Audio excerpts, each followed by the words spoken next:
Assalamualaikum warahmatullahi wabarakatuh. Perkenalkan, nama aku Neng Nurjana. Di sini kalian bisa memanggil aku dengan Kak Neng. Jadi biar kesannya muda ya.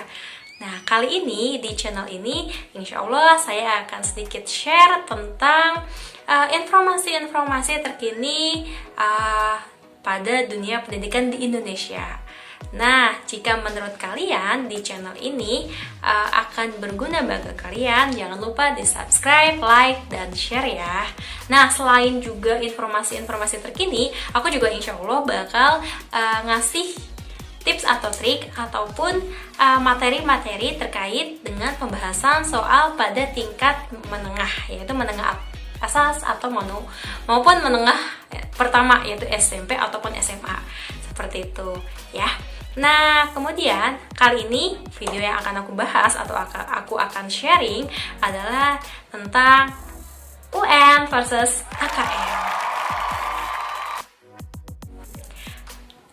Oke, teman-teman, perlu diketahui kalau di sini kenapa saya bisa sedikit tahulah informasi-informasi tentang AKM maupun UN, karena di sini saya latarnya adalah seorang guru ya. Guru apa? Guru sains, dan juga insya Allah bisa lah sedikit-sedikit tentang math ya. Nah, makanya di sini aku akan share berbagai informasi tentang pendidikan seperti itu. Kita tahu pada tahun 2019 Mas Nadiem Makarim sebagai Menteri Pendidikan di Indonesia memutuskan bahwa ujian nasional itu dihapuskan. Kayak wow ya. Nah, pada tahun 2019 Pak Nadiem atau Mas Nadiem ini memutuskan ujian terakhir itu dilaksanakan pada tahun ujian nasional 2020, dan untuk angkatan 2021 itu akan menggunakan asesmen yang lain atau penilaian yang lain. Nah, terus kayak angkatan 2021 kayak langsung lega gitu ya, seneng banget. Terus angkatan 2020 tuh kayak ya kenapa nggak aku gitu. Tapi ya Masya Allah, qadarullohnya ternyata angkatan pertama yang tidak melaksanakan ujian nasional itu adalah angkatan 2020. Jadi tahun 2020 itu menjadi ujian nasional terakhir ya, karena si corona ini. Oke. Jadi semenjak corona ini muncul gitu ya di bulan Maret ya, atau Februari atau Maret di Indonesia, Mas Nadiem juga memutuskan akhirnya UN 2020 dibatalkan ya. Jadi dibatalkan karena corona ya. Langsung kayak wah senengnya gitu ya, udah berjuang. Terus ternyata ya mungkin ada reaksi yang senang, ada juga reaksi yang kayak kecewa gitu. Seperti itu ya. Kalian termasuk reaksi yang mana nih, kecewa atau senang? Silahkan di kolom komentar ya. Sebelum kita bahas tentang apa sih AKM, kita bahas dulu tentang asesmen nasional. Kenapa? Karena AKM ini hanya salah satu instrumen dari asesmen nasional.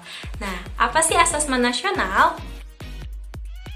Asesmen nasional adalah program penilaian mutu pendidikan pada jenjang dasar maupun menengah di sekolah, madrasah maupun program kesetaraan. Nah, asesmen nasional ini dirancang untuk mendapatkan informasi sebagai perbaikan kualitas pembelajaran. Jadi asesmen nasional ini akan menghasilkan informasi, di mana informasi ini yang akan digunakan untuk menghasilkan solusi-solusi untuk memperbaiki kualitas pembelajaran, sehingga akan berdampak pada hasil belajar siswa. Kedua, apakah asesmen nasional ini akan berpengaruh terhadap kelulusan peserta didik? Jawabannya adalah tidak. Kenapa? Pertama, alasannya karena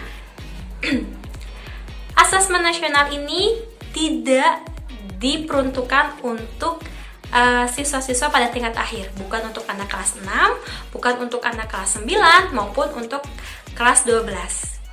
Yang kedua, asesmen nasional ini bertujuan untuk mendapatkan informasi secara global ya. Jadi tidak menilai secara individu. Berbeda dengan UN, kalau UN itu kan kita mendapatkan skor, oh Contohnya A, skornya segini, B segini. Sedangkan untuk asesmen nasional ini, dia tidak menilai secara individu, tapi hanya menilai secara skala global. Karena kan memang dia sampel dari beberapa murid saja. Nah, terus penilaian kelulusannya dari mana? Untuk kelulusan itu tetap menjadi kewenangan dari satuan pendidikan ataupun dari sekolah masing-masing. Jadi sekolah masing-masing itu terkadang berbeda bagaimana standar kelulusannya di sekolah masing-masing. Sekolah A kadang berbeda kelulusannya dengan sekolah B. Jadi itu kembali lagi ke sekolah masing-masing. Sebagai informasi, asesmen nasional ini yang menjadi pesertanya dari setiap sekolah itu adalah siswa-siswa kelas 5, kelas 8, dan kelas 11 ya.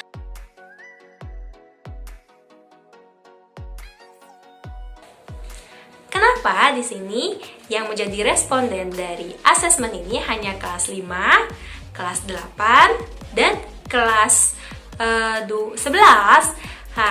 Mengacu kepada tujuan dari asesmen ini digunakan untuk mendapatkan informasi untuk memperbaiki kualitas.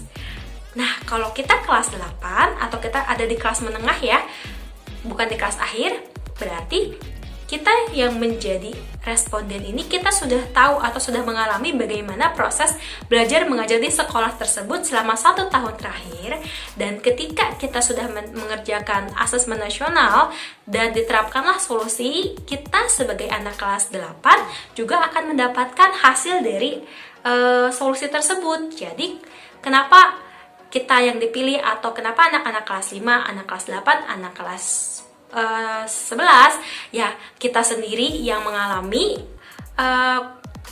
proses belajar mengajar sebelumnya, dan kita sendiri yang akan mendapatkan ya, merasakan bagaimana perbaikan dari kualitas pembelajaran di sekolah tersebut. Seperti itu.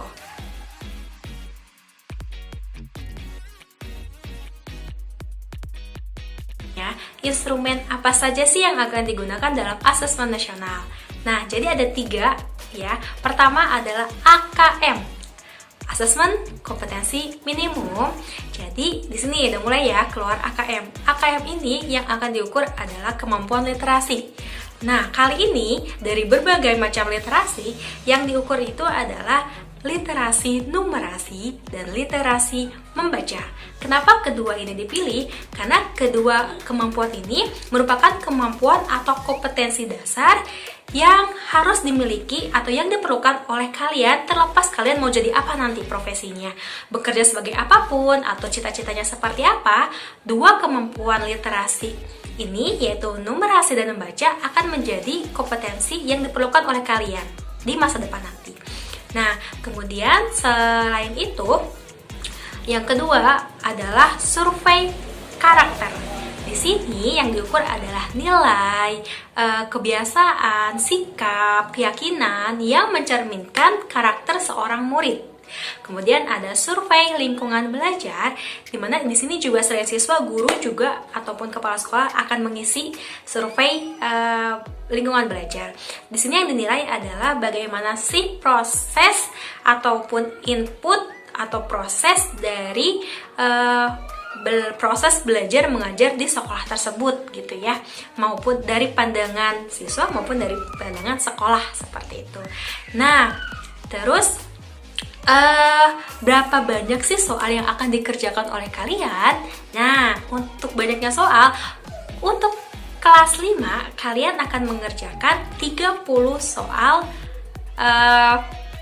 AKM. Untuk kelas 8 dan kelas 11 kalian akan mengerjakan 36 soal.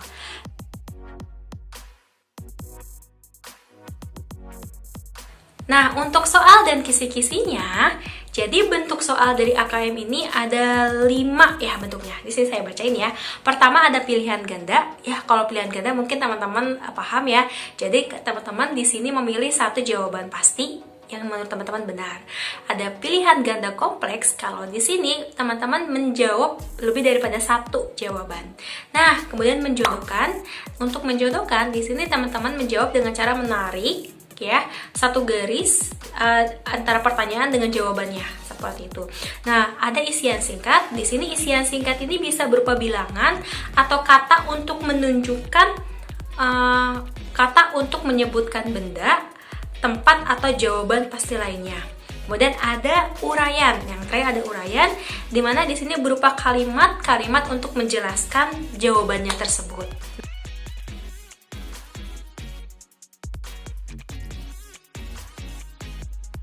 Di sini soal AKM tidak membedakan mana jurusan IPA, mana jurusan IPS, mana jurusan agama maupun bahasa, tidak ya. Jadi di sini benar-benar soalnya itu soal-soal dasar ya. Nah, apakah ada contoh-contoh soal latihan AKM yang disediakan secara khusus? Ada ya. Jadi ada berbagai soal-soal buat kalian latihan. Nanti saya akan tunjukkan linknya ya.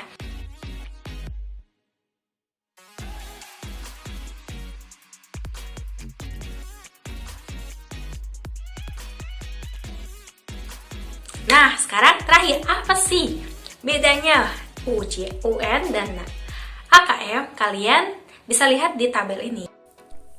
Terlihat pada tabel di sini perbedaan antara AKM dan UN yang sudah saya jelaskan tadi ya, dari jenjang pendidikannya, levelnya, subjeknya, tingkat jenisnya, model soalnya. Nah, untuk UN sendiri dilaksanakan itu 4 hari, tapi di AKM ini hanya 2 hari. Seperti itu. Nah, untuk jelasnya nanti akan ada part 2-nya ya.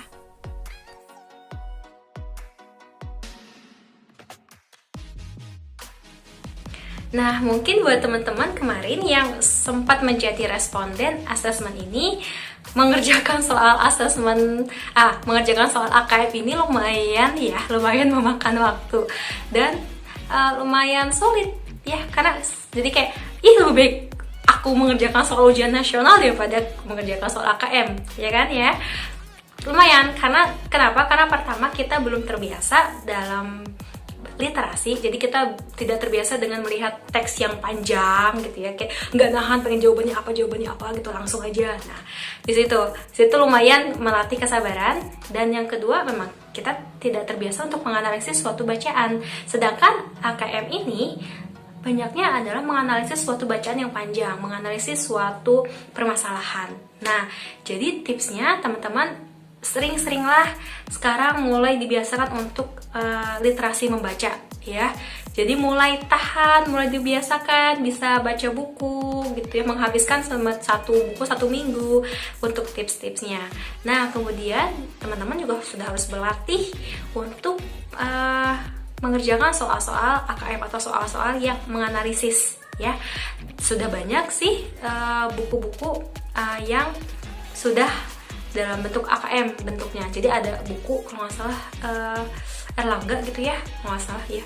Itu udah meluncurkan buku terkait soal-soal AKM seperti itu. Jadi teman-teman silakan mulai dari sekarang sudah mulai terbiasa untuk literasi, membaca buku, menghabiskan buku dalam 1 bulan. Ya, jadi agar nantinya teman-teman nggak kelabakan, nggak mudah lelah dalam membaca teks seperti itu. Ya, itu tips dari saya. Buat teman-teman yang merasa ini bermanfaat, silahkan komentar. Dan ada saran membangun dari teman-teman juga, ataupun ada request dari teman-teman juga boleh. Nah, untuk bentuk soal-soal AKM next ya, akan dibahas bentuk soal AKM bagi anak kelas 5, anak kelas 8, dan anak kelas 10 itu seperti apa dan pembahasannya. See you, terima kasih. Assalamualaikum warahmatullahi wabarakatuh. Bye-bye.